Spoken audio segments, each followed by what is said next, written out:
एक नदी के किनारे एक सांप रहता था जो कि बूढ़ा हो चला था। उसे बहुत जोरों की भूख लगती थी, लेकिन वो शिकार करने में असमर्थ था।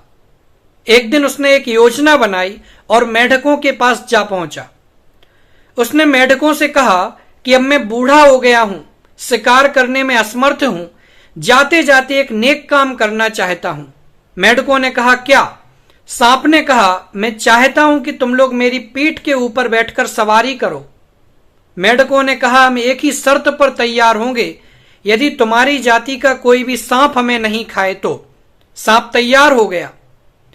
धीरे धीरे करके दिन बीतने लगे। सांप मेंढकों को अपनी पीठ पर बैठाकर घुमाने लगा।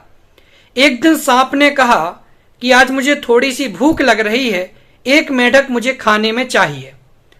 मंडूक नाम के मेंढक ने कहा कि ये जो बूढ़ा वाला और बीमार मेंढक है, इसको खा लो। सांप तैयार हो गया। उसने उस बूढ़े और बीमार मेंढक को खा लिया। अगले दिन फिर से उसने वही बात कही। ऐसे करके एक एक दिन में वो एक एक मेंढक को खाता गया और सारे मेंढक समाप्त हो गए। अब केवल मंडूक नाम का मेंढक बचा था।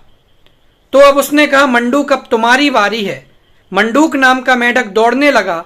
अंत में वो भी सांप की पकड़ में आ गया और सांप ने उसे खा लिया। कहानी बहुत छोटी सी है, लेकिन इसका निष्कर्ष बड़ा तगड़ा है।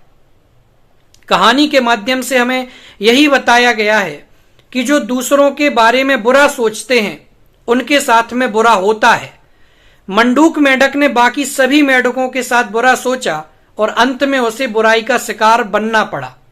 और दूसरी शिक्षा मिलती है कि हमें किसी भी कीमत पर बुराई के साथ समझौता नहीं करना चाहिए।